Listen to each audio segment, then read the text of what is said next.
What's up, BBN? I'm Bradley B-Row McKee. I'm in the building, and I got a special guest on today. Guys, I know you haven't seen him for a while, but he's representing. He's got a hat and a shirt on to let you know. I'm joined by Kyle Wiltjer, man. How you doing?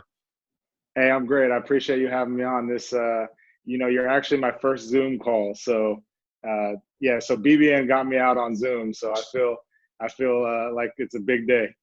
Yeah, man, I appreciate it. I feel special now that I know I'm your first Zoom, and you got the giddy up on. I guess first of all, just talk about the hat and shirt, man. You went all out for us. Well, so actually, if you can hear, there's some guys doing my master closet. So I had this hat hanging up. So I thought I'd throw on the championship hat, one of the biggest moments of my life. So I'll always forget that. I'll always remember that. And then this is one of the original tees that my guys at Oneness did. So I found this in the closet the other day. So I had to throw it on for the video to show love to BBN. Yeah, you did. Hey, you did it all out, and I appreciate that. I guess we're going to start off about talking about that. I guess that 2012 season. I mean, it was pretty wild. I mean, you guys were 38-2. You were part of a special team, had some special guys on there. Just talk about your memories of that 2012 team in the national championship. Man, that team was special. I mean, obviously we won it all. So when you do that, when we came back to Lex, it was at the time it was like, remember, the movie Project X came out, and it was literally like the streets were like Project Lex, and I'll always remember it. We came with the trophy, and it was one of the coolest memories of my whole entire life. Being in New Orleans, my whole family got to come out. They hadn't really seen many games during my freshman year, and so they came out. They were there, and it was a time we'll never forget. And I know Kentucky fans will never forget it as well.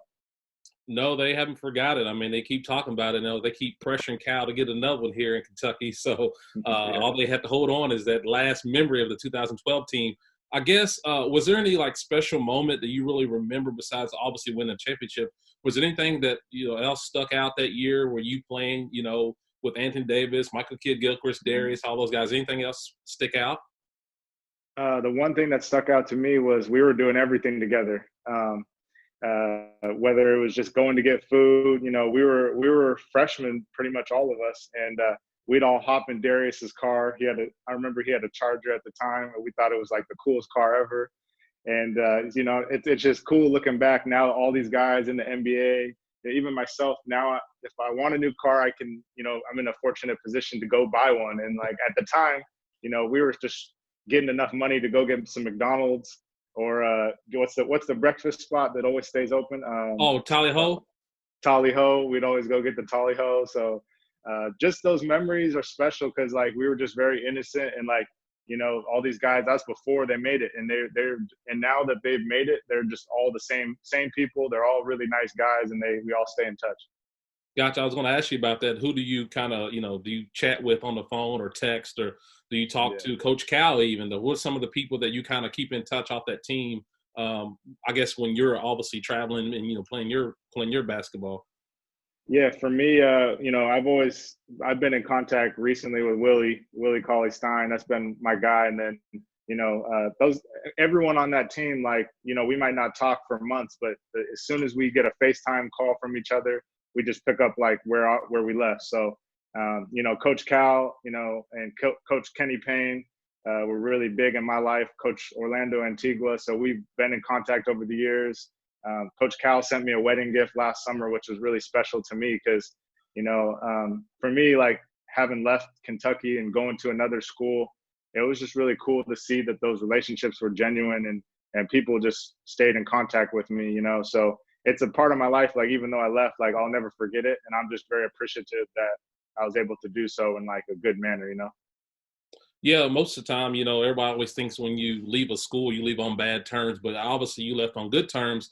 I guess transitioning into that, just talk about going to Gonzaga and why was that choice, so important for you to go, I guess, back out west. I guess just talk Yeah. about that transferring process. How was that? I know how to be very difficult. Yeah, for me it was really a blessing in disguise. When I was a freshman and sophomore, I hadn't really reached my potential. I had skills, but my body wasn't there yet. I was slow. So I was able to transfer and have a whole entire year to just get in really good shape and also just let my body mature. And then when I went to Gonzaga, it was a good fit for me because I was going to a program where I would have to play 30 minutes and, have that responsibility. And for me to grow as a player and try to be a professional, I think that was a good step for me because, Kentucky is a beast. You got good players coming in every single year. And that's why we were so good our freshman year. If one guy wasn't playing good, another guy would pick him up. So when I went to Gonzaga, it was like, if I'm playing bad, we're probably going to lose. So it was like, for me, I needed that responsibility and I really wanted to challenge myself. So, for me, I did that. That's kind of why I left. Gotcha. And do you see any differences or similarities with, I guess, the Gonzaga fan base and the Kentucky fan base? Both programs are very prestige programs. Just talk about, I guess, the comparison between the two. Yeah, I was actually genuinely surprised when I went back out west. I'd always heard that the fans were crazy out there too.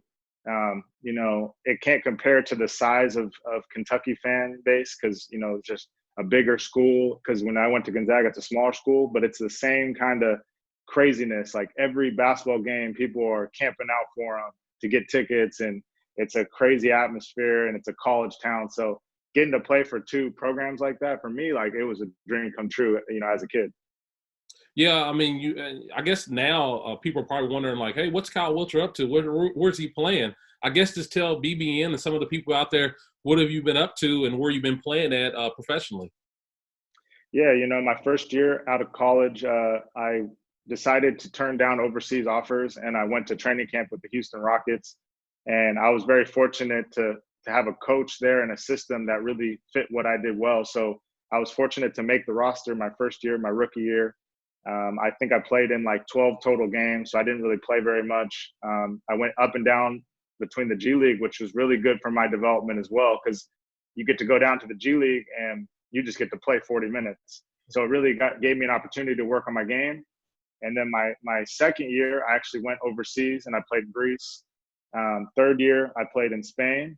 And then this past season, I played in Turkey. So I've kind of been all over the world. I got a little map behind me that you can kind of see. So I've been all over the place, and I'm just taking 1 year at a time. I keep signing 1-year contracts to give myself an option of, if I want to try out for an NBA team this upcoming season, and if there is an opportunity, I can give myself a shot. But if not, I'm just really fortunate to be making really good money and playing the game I love. And so I'm very fortunate for that. Yeah, you see a lot of guys take that route going to overseas because, it seems like it's it pays better. The travel situation is better. I guess let's talk about, playing overseas. Did you ever run into any UK fans over there or the fan base? I know they're pretty wild over there, but did you ever run into any UK fans over there in your leagues when you were playing overseas? Yeah, like I don't remember exactly where I was, but I think I was in like a major airport and I had run into like a Kentucky fan, and you don't really hear a lot of times when you're overseas, you kind of caught off guard when someone comes up and is like, "Hey, you're Kyle Wiltjer." And so cause you don't really hear English a lot. So I can't remember where I was, but this fan came up to me, introduced himself, and it was cool to see, people overseas. And for me, like the fan bases for overseas basketball is really remarkable. Like it's kind of stems from their love for football, and then it goes into basketball. So I've got to play for some clubs that games are sold out, and it's crazy. So it's been really fun.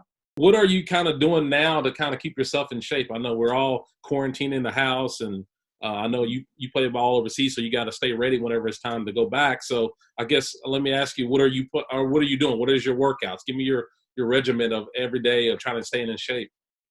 Yeah, so I've kind of got a little routine going. I wake up in the morning, have a little breakfast, and when I first got home, I relaxed a lot because obviously grind of the season. But the last week, fortunately I live by a big hill, so if I literally walk outside my door, I can just run up the hill, get some cardio in, and then in my garage, I actually set up some workout floors with like a box, some dumbbells, stuff like that. So I'm keeping it real simple, but what I've learned in this quarantine is all you need is your body weight to kill yourself. So I've been, you can get a sweat in at any time of the day. And so it's been nice just to know that, I haven't really done a lot of basketball workouts, obviously considering the situation, but I've been able to stay in good shape during all this. Yeah, I know what you mean. You talking about, using your body weight. I've been working out myself at the home with my sons and my wife, and I've been sweating pretty hard. I think I sweat more in the house than I did when I was actually playing basketball, running around. But Right, right. it's always good. So I guess what are you watching on Netflix? I've been asking people when I have them on, what is big you've been watching on Netflix, Hulu, Amazon, just to kind of keep yourself, I guess, sane during this quarantine time. Right now, I'm on the show Ozarks. I don't know if you've seen that. So Yeah. I'm on the Ozarks. I actually, I got the HBO pass, so I've been watching some Westworld on there. Those are basically my two shows right now. So I've been kind of locked in, but we're remodeling our house right now, so that's basically taking up most of our time. Yeah, I can only imagine that, having people in your house and remodeling. That's always a process. I guess I want to ask you. You're a Canadian guy, and Kentucky has had some previous Canadian players. Jamal Murray, Trey Lyles. What is it about, I guess, or what have you seen about Canadian players now emerging themselves into the league and the college world as well? You actually played professionally with the Canadian team, so just talk about that whole process. And now you start to see more Canadian basketball players. Yeah, growing up, my dad obviously played for the national team, so that's kind of how I became a Canadian national and started playing with them. And I've seen just a really good generation of young players, and a lot of them, the AAU basketball has really put Canada basketball on the map early on when I was growing up.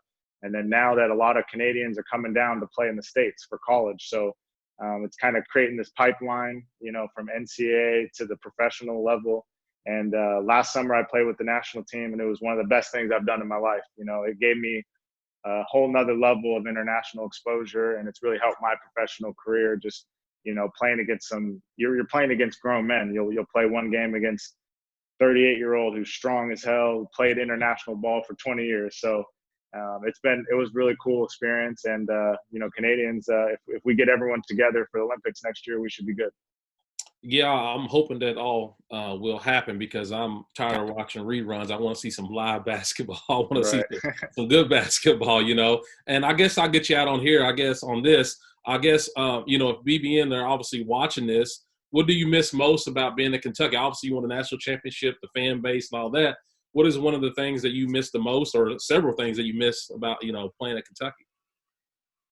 I think the biggest thing I miss is just being in Rupp Arena. And, obviously at my time at Kentucky, I was mainly a shooter. So one of the best feelings in the world is like draining a three and hearing the Rupp go crazy. So definitely, I get goosebumps thinking about it. It was a special place to play. I'm very lucky to, I appreciate you even giving me the time to come talk with you.